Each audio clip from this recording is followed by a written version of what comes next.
Pode se assentar. Boa noite, povo de Deus! Boa noite! Faltou bastante gente, mas foi por causa do frio, né? Maravilha! Para quem não me conhece ainda, meu nome é Cleiton Santos, 44 anos. Jesus. Eu lembro, infelizmente, que eu ia pegar Covid, né? E uma das sequelas foi me deixar mais bonito, né? O Estevão que diz, né? Rapaz, eu tô te vendo, tá tudo escuro. Lá no céu você vai enxergar melhor, né, Estevão? Quando eu subir lá no céu, eu vou saber quem é você.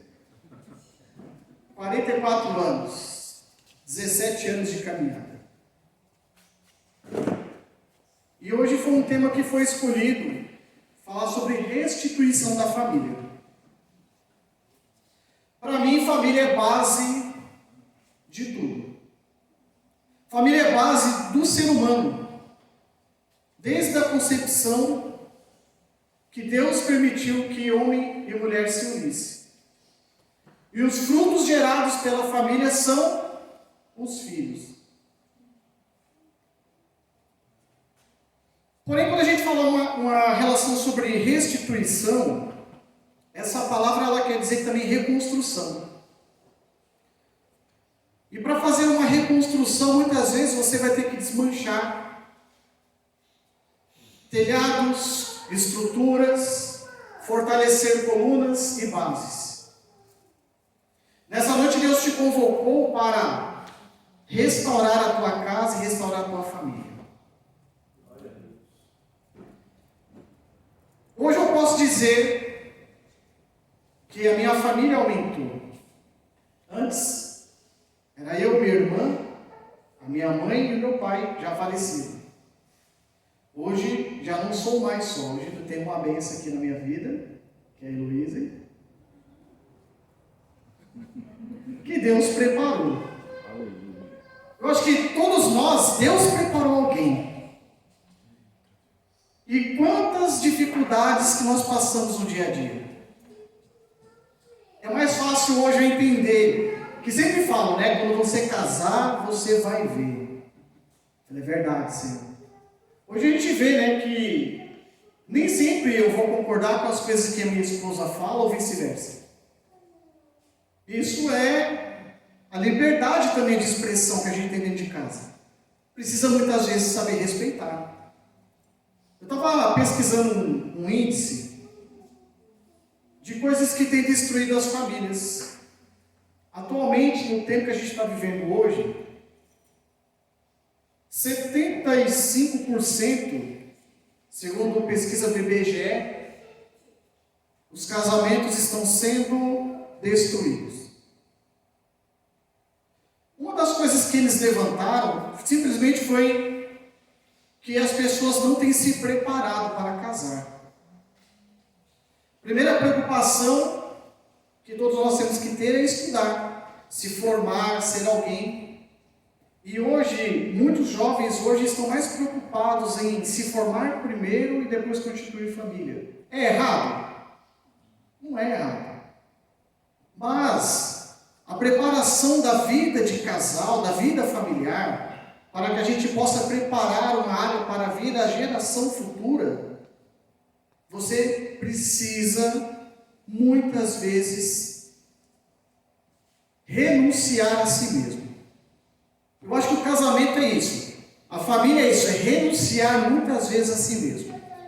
Eu lembro com 14 anos, quando meu pai ficou doente, teve um infarto, a minha mãe não trabalhava, e ela teve que se sujeitar a trabalhar numa casa de família. Eu ainda tinha mentalidade de moleque, de criança, e aí eu comecei a adquirir uma certa maturidade, vou ter que também ajudar em casa. Não podia deixar a sua responsabilidade nas costas da minha mãe. Aí eu pergunto hoje, qual é o jovem que tem essa consciência hoje? Qual é o jovem que, vendo as dificuldades bater na porta da tua casa, começa a mudar a mentalidade? Não posso ser mais moleque, tenho que ser homem. Tenho que constituir e ajudar em casa. Eu vi meus amigos andando de tênis Nike, roupa né, um bongo, e eu falo, nossa, que vontade de usar uma roupa assim, mas se eu gastar o pouco salário que eu ganho, vai faltar alguma coisa em casa. Então, desde os 14 anos que eu comecei a entender que a maturidade de uma família, você vai ter que abandonar algumas coisas próprias do teu coração.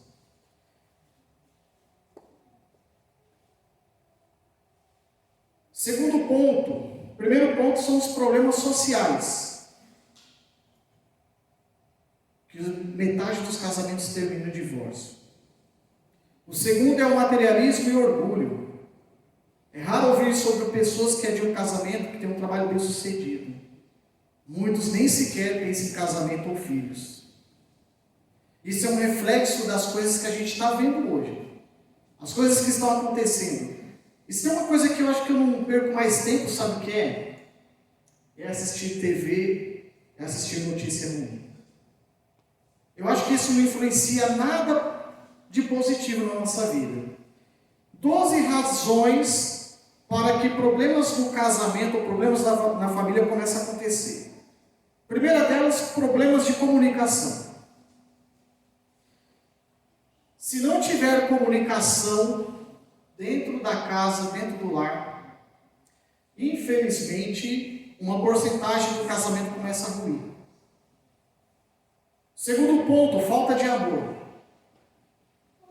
Terceiro ponto, falta de intimidade. O quarto ponto, que não há parceria. Existe muito individualismo. O quinto ponto, as pessoas vão dizer, vocês não estavam prontos para se casar. Aí eu pergunto, quando é que a gente vai estar pronto? Eu lembro que quando antes de eu me casar, começou o relacionamento do namoro, se conhecer, mostrar quem você é. Esse acho que é o grande problema, né? A gente não mostra quem a gente é. Porque se a pessoa vai gostar de você, ela vai gostar de você como você é. E aí, começa Deus te mostrar. Eu lembro que quando a gente orava, né, Cláudio, falou assim, como é que Deus vai preparar uma pessoa para mim, né? Ele falou, vai mostrar do jeito que ela é. Os opostos se atraem. E aí, a pessoa começa a analisar, fala, olha, eu não gosto disso, isso está errado. Você também tem que estar aberto para receber críticas também, não é mesmo? Um problema que tem atrapalhado as famílias são os vícios. Mas a gente não está falando só de vício de bebida ou droga, não. Acho que é vício no geral. Vício no celular, não. A gente está se concentrando nas coisas e preocupado com conta, aí você se perde ali, não dá atenção. E aí, atualmente a gente está se relacionando mais com o celular do que com a esposa. De vez em quando aparecem umas DR em casa, né?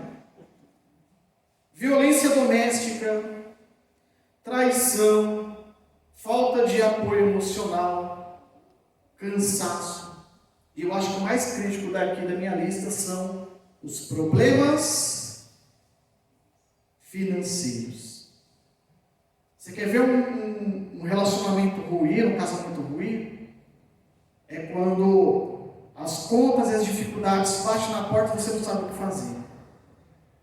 E aí a gente acaba se atolando em certas circunstâncias, né, e que começamos a desesperar. Esse acho que é o ponto principal. Quando você começa a se desesperar, Deus está falando contigo e você está com os ouvidos tampados. E aí, Deus vai te dar uma resposta, precisa ter um pouco de paciência. E aí eu peguei uma passagem da Bíblia, eu queria que você pegasse lá, no livro de Jó, que tem a Bíblia da Ave Maria, está na página 613. Livro de Jó. Aqui na Bíblia é o homem mais paciente do mundo. A Bíblia da Ave Maria, página 613, versículo 6. Capítulo 1, versículo 6. Vou fazer uma narrativa aqui. Vamos entender um pouquinho o que foi a vida de Jó. Um dia em que os filhos de Deus se apresentaram diante do Senhor, veio também Satanás entre eles. O Senhor disse-lhe: de onde vens tu? Andei dando volta pelo mundo, disse Satanás, e passeando por ele. O Senhor disse-lhe: notastes o meu servo Jó? Não há ninguém igual a ele na terra, íntegro, reto, temente a Deus, afastado do mal. Mas Satanás respondeu ao Senhor: é a troco de nada que Jó teme a Deus. Não cercastes como de uma muralha a sua pessoa, a sua casa e todos os seus bens? Abençoas tudo quanto ele faz, e seus rebanhos cobrem toda a região. Mas estende a tua mão e toca em tudo que ele possui. Juro-te que te amaldiçoará na tua face. Pois bem, respondeu o Senhor, tudo que ele tem está em teu poder, mas não estendas a tua mão contra a sua pessoa. E Satanás saiu da presença do Senhor. Versículo 13. Ora, um dia em que os filhos e filhas de Jó estavam à mesa e bebiam vinho em casa de seu irmão mais velho, um mensageiro veio dizer a Jó: os bois lavravam e as jumentas pastavam perto deles. De repente, apareceram os sabeus e levaram tudo e passaram a espada os escravos. Só eu consegui escapar para te trazer a notícia. Estando ele ainda a falar, veio outro e disse: o fogo de Deus caiu do céu, queimou, consumiu as ovelhas e os escravos. Só eu consegui escapar para te trazer a notícia.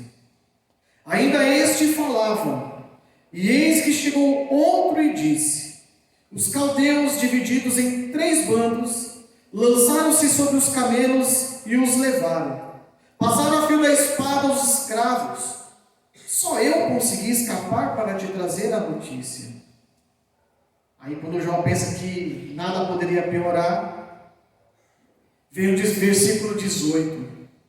Ainda este estava falando, e eis que entrou outro e disse: teus filhos e filhas estavam comendo e bebendo vinho em casa do irmão mais velho, quando um furacão se levantou de repente no deserto, abalou os 4 cantos da casa, e esta desabou sobre os jovens.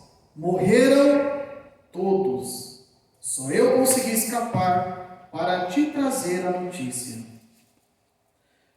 Jó então se levantou, rasgou o manto e rapou a cabeça.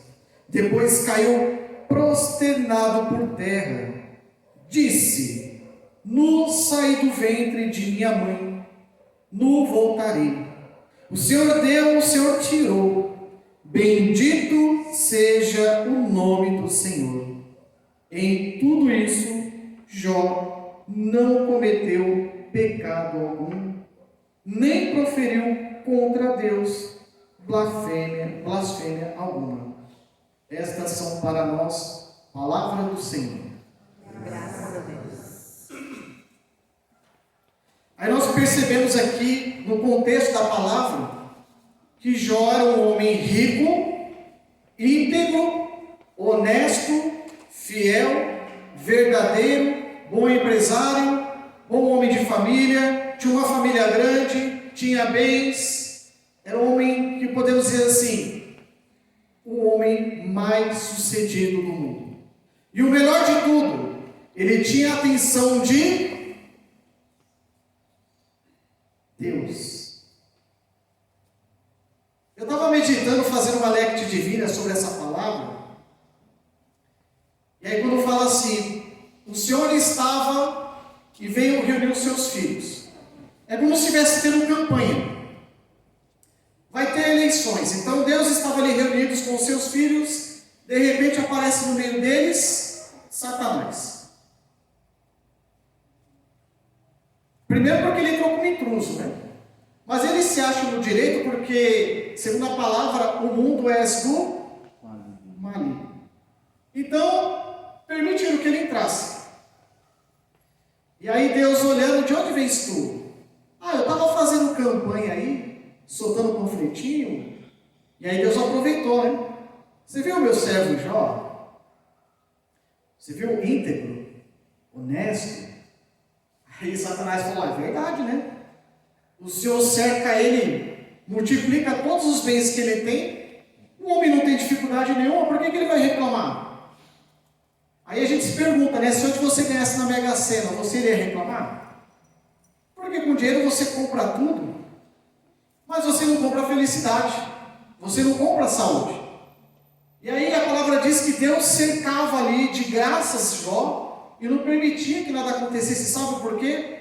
Por causa da integridade, da honestidade de Jó. Jó não deixava que as coisas externas destruíssem a base. Você quer ver uma coisa dar errada na família, a sua vida virar do avesso? É quando, infelizmente, a gente comete algum erro, algum pecado. Percebe bem, quando as coisas vão mal, será que você não cometeu uma falha que faz com que as coisas comecem a mudar de jogo? Como é que as coisas iam dar errada para Jó? Se ele era um homem sucedido e reconhecido. E aí, Deus permitiu. Aí eu fico aquela pergunta, né? Será que muitas vezes as coisas erradas que aconteceram na minha vida não foi porque Deus permitiu para ver a minha fidelidade? Você já se perguntou? Do tempo da sua vida, as coisas que deram mais erradas, talvez já não estava lá, falando, o seu cerca ali, o Giovanni, o Edson, o Dinorá, a Sônia, o Cláudio. Mas quero ver quando você tirar essa cerca que protege eles, para saber se eles vão murmurar. É muito mais fácil a gente reclamar das coisas da vida. Sabe quando a gente reclama por besteira? Ovo de novo? Tem gente que nem tem isso. E a gente não levanta as mãos para o céu nem para agradecer. Estava esses dias lá em São Bernardo, um venezuelano com uma placa assim: preciso de um emprego ou um dinheiro para me comprar comida. Na hora, o Espírito Santo ajuda. O irmão só faltou ajoelhar e chorar na minha frente. E como é que a gente está vivendo o tempo de hoje? Perseguições na igreja, dificuldades. Olha, digo uma coisa para vocês, hein? Aproveita enquanto ainda tem grupo de oração, enquanto tem porta de igreja aberta. A gente não sabe como vai ser as circunstâncias daqui para os próximos anos. E o que seria a palavra dita Satanás? Satanás quer dizer o acusador. Aqui na Bíblia relata, eu estava fazendo um estudo que Satanás é um advogado de acusação. Antigamente não existia advogado. Hoje, quando você tem alguma causa, o que você vai recorrer? A um advogado. Por acaso tem algum advogado aqui no meio de nós? Estudando? Que conheça de leis? Infelizmente não.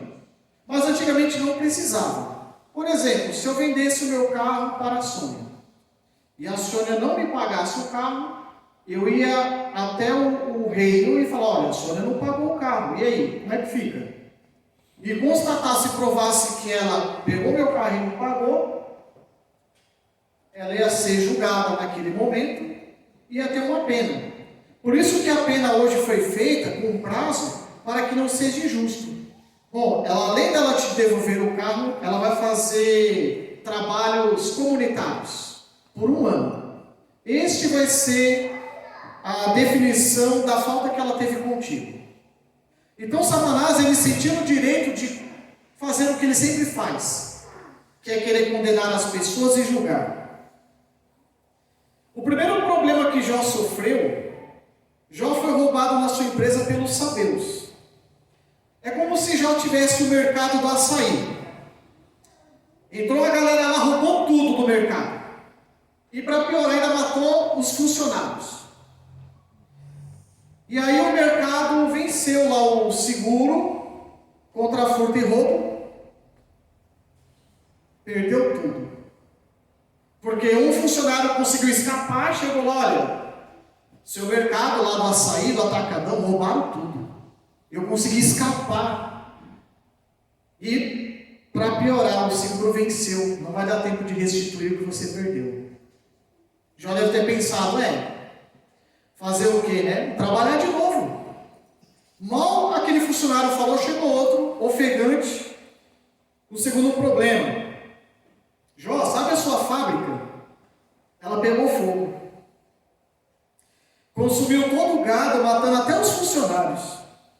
E por causa disso, de tanta indenização que você deverá pagar para as famílias, a sua fábrica vai chegar à falência. Aí ele perdeu o mercado, perdeu os funcionários e perdeu a fábrica. Terceiro problema. Chegou outro funcionário. Jó, seus bens e sua fortuna foram roubados pelos caldeus. Um grupo invasor daquela época, não vou falar sigla, né, para não ficar mencionando coisas aqui. Fizeram uma invasão, tomaram as suas fazendas, chácaras, terras, terrenos. E sem intervenção da polícia a gente não conseguiu segurar nada, você perdeu tudo. Se o senhor tinha um terreno lá vazio, montaram uma barraca lá, ninguém consegue tirar aqueles homens. E para piorar, os seus funcionários também morreram nessa brincadeira. O Jó perdeu o mercado, perdeu a fábrica e começou a perder os bens. Quando a gente pensa que nada vai dar mais errado, né? Vai piorar, chegou o último funcionário. Jó. As notícias não são boas não, viu? Jó deve ter pensado, puxa, mais essa ainda.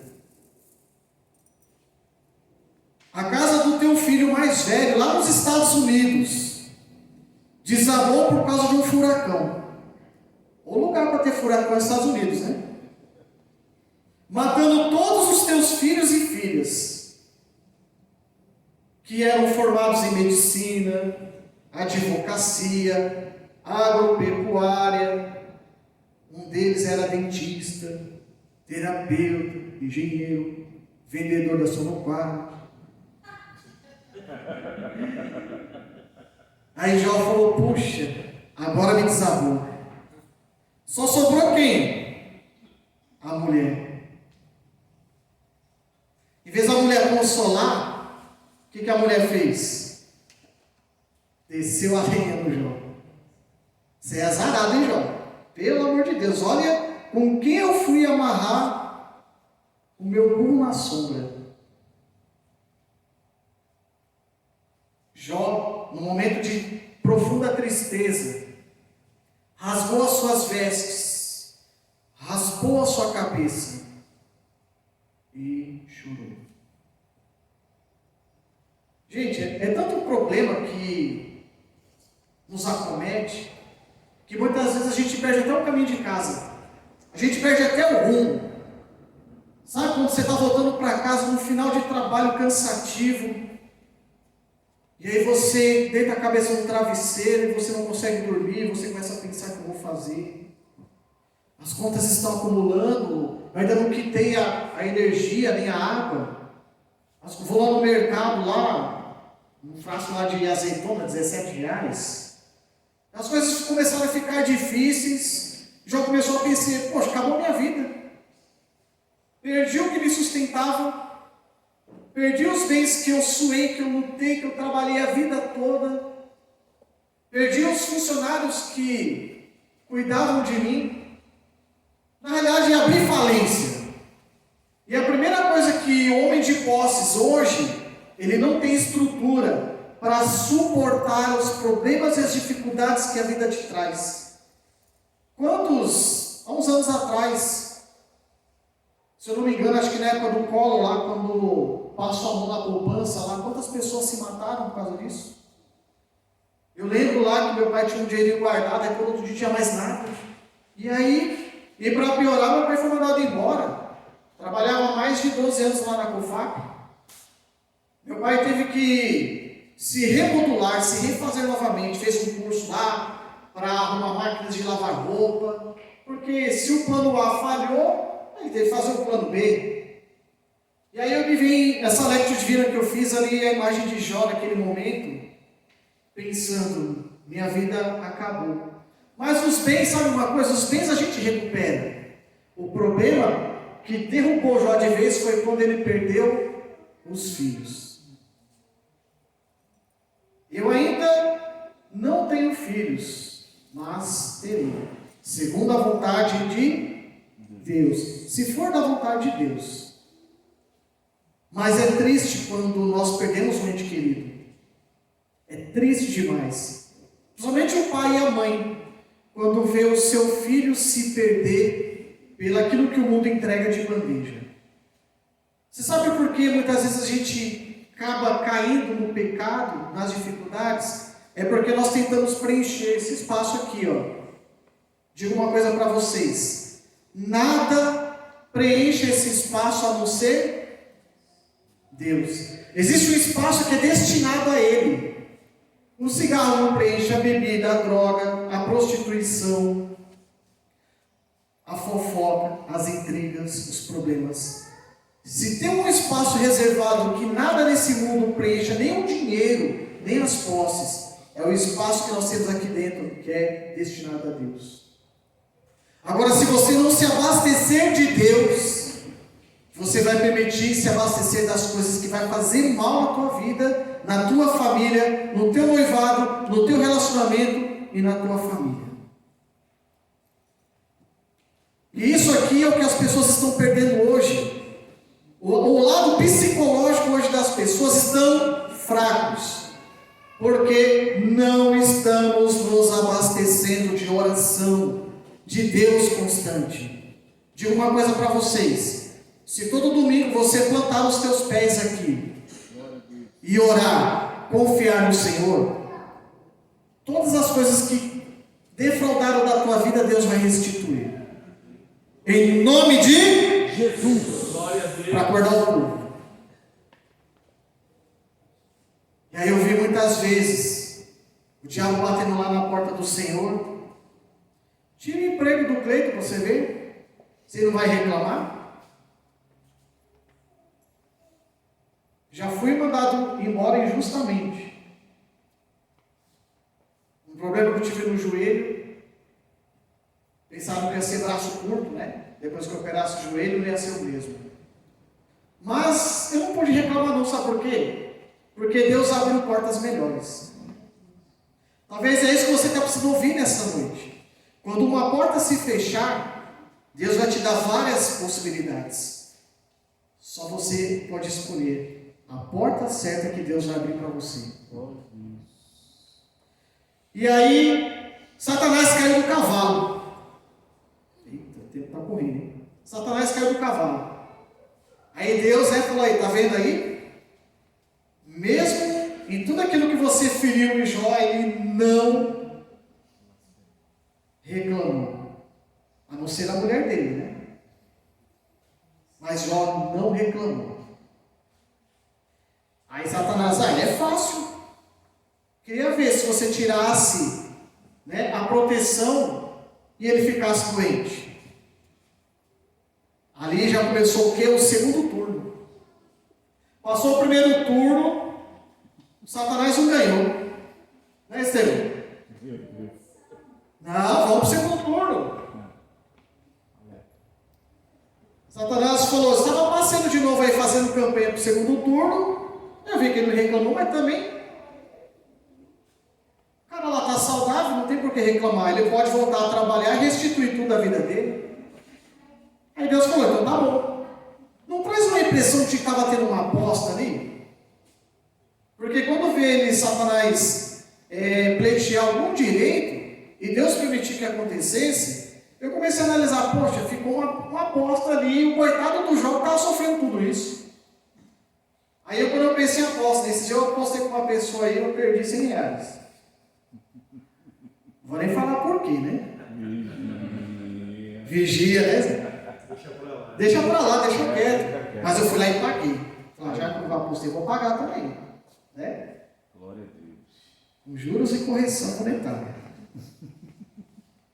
Então, Só que Deus falou o seguinte: olha, você pode mexer na saúde dele, mas não tira a vida dele. E aí na época, a pior doença que existia na época era a lepra. É como se fosse hoje, né, o câncer. O que a gente vê de pessoas com câncer definhadas, né? Você vê que a pessoa, ela fica detonada. Em casa já tivemos 2 experiências, na minha casa. Olha, quando a gente recebe uma notícia de uma pessoa da sua família que está com câncer, todo mundo se desespera, mas você não pode. Você não tem o direito de se desesperar. E muitas vezes lá em casa, hoje eu começo a ver que Deus me constituiu coluna dentro da minha casa. Glória a Deus. Gente, é uma tristeza tão grande, porque quando vê uma notícia de uma pessoa que está doente com câncer, é claro que hoje está muito mais fácil tratar, mas antigamente, eu lembro, na década de 90, quando a pessoa fala assim: estou com câncer, só para a gente dizer, já comprou o caixão, já comprou a lápide de onde você vai morar? Porque, antigamente não tinha tanto tratamento eficaz como tem hoje. Eu lembro da minha sobrinha com 6 para 7 anos, leucemia. Nossa, os remédios incharam ela perdeu os pelos até da sobrancelha, das pálpebras. Ficou inchada, não tinha força nas pernas. Hoje está uma moça, quase já não passou, né, mano? Cabelo. Quem viu naquela época falava: filho, fica tranquilo, Deus está à frente. Se for da vontade de Deus, ela vai ser curada. E recentemente, eu acho que tem uns 8 meses, a minha irmã, câncer de mama, tem uns 12 dias que ela extraiu uma das mamas, fez rádio, fez quimioterapia. E aí nós precisamos ter o psicológico aqui, senão a gente vai blasfemar contra Deus. Quer restituir a tua casa? Quer restituir a tua família? Dobre os teus joelhos no chão e ore. Sabe por quê? Porque enquanto você está com os seus joelhos dobrados no chão, tem alguém te acusando lá. E naquele momento ali, acho que quando não restava mais nada, aí Jó desmoronou. 7 dias ele ficou no silêncio e 7 noites. Nesse momento apareceram 3 amigos. Quem são esses amigos que apareceram, né? Eram os seus melhores amigos. Ele faz Bildade e Sofar de Naamã. É como se eles fossem, vamos dizer assim, o legislativo, o judiciário. Qual que é os 3 poderes? Executivo. Isso. A gente estava falando de eleição aqui. Primeiro turno, detonaram a vida do Jó. No segundo turno, tiraram a saúde dele. Aí veio o STF lá, os amigos, se compadeceram, né? Se compadeceram com o problema dele. Ô Jó, será que você não cometeu uma besteira aí, não? Porque homem azarado para receber tanto castigo. Você é um homem, um empresário renomado, fortalecido, hoje você não tem mais nada. E Jó ali no silêncio, comungando da sua tristeza. Perdi família, perdi trabalho, perdi emprego, perdi os meus bens. Minha mulher só reclama. Em vez de me ajudar, só reclama. Às vezes acontece isso dentro de casa. Às vezes sou eu que reclamo. Né, Regiane? Aí, às vezes eu tenho que ter a paciência de Jó em casa também. Às vezes tem que me transfigurar em Jó, né, Estevam? Falou: Jó, me ensina como ser mais paciente. Aleluia. Aleluia. Então, depois de 7 dias e 7 noites no silêncio, e os amigos foram fiéis, ficaram ali com Jó ali até Jó se pronunciar. Naquele momento, Jó já estava totalmente esgotado. E ele começou a amaldiçoar a si mesmo. Os amigos começaram É até difícil você ler esse contexto aqui do livro de Jó. Um amigo fala uma coisa e Jó responde, aí quando não tem mais alternativa, outro começa a falar. Até que no capítulo 38, quem aparece? Numa nuvem, Deus começa a falar.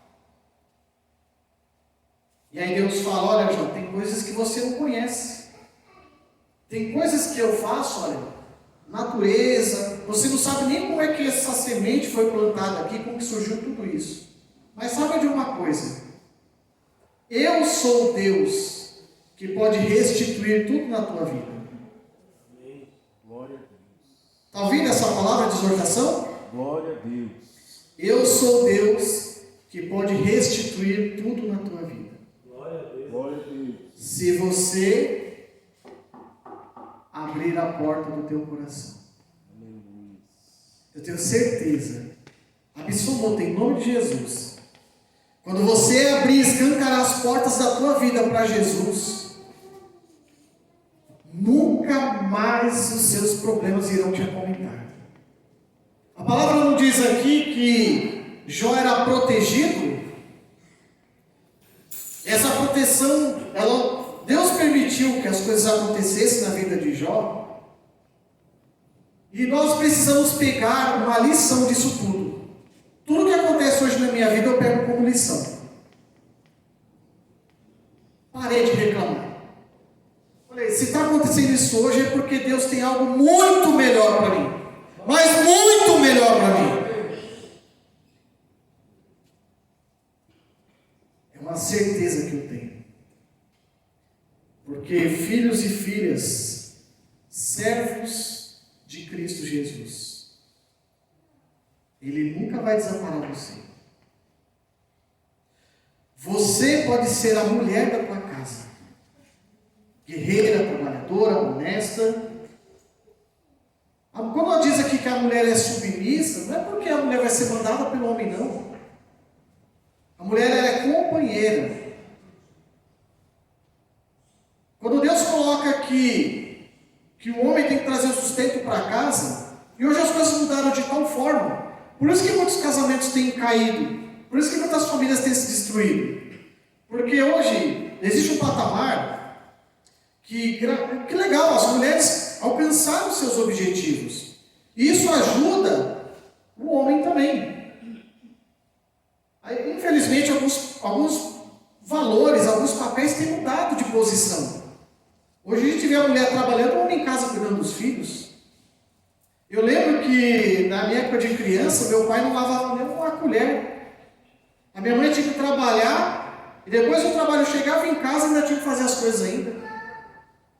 Aí a gente, quando é filho, né, a gente começa a ver referência do pai e da mãe, aí fala, tá errado isso aí. Quando eu crescer, quando eu casar, isso aqui vai ser diferente.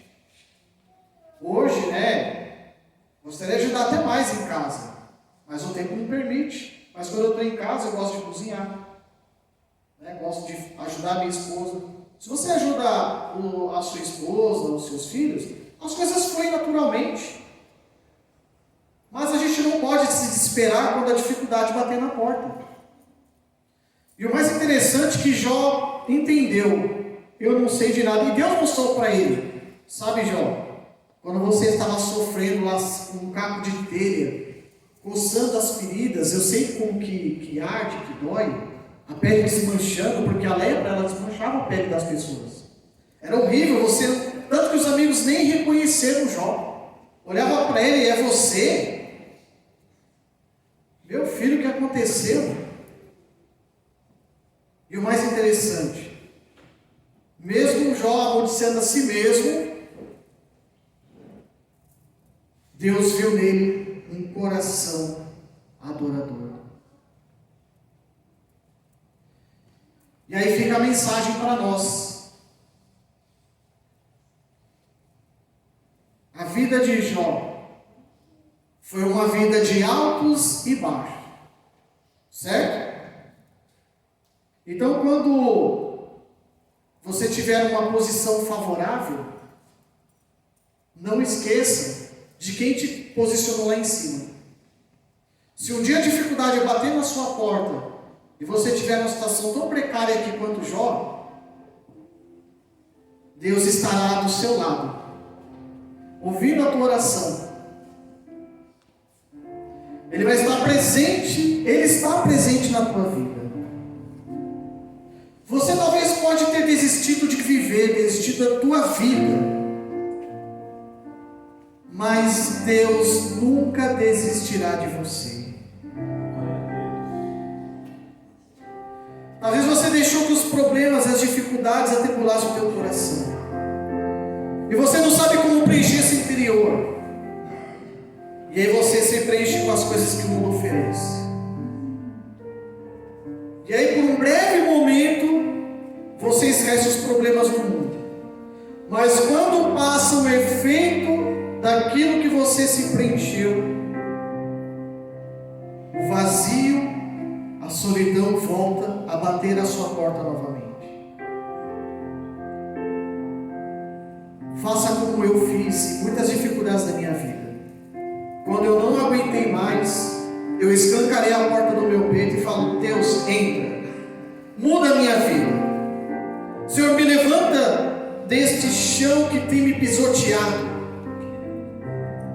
Se o Senhor permitiu que Satanás prejudicasse a minha vida, eu não vou murmurar.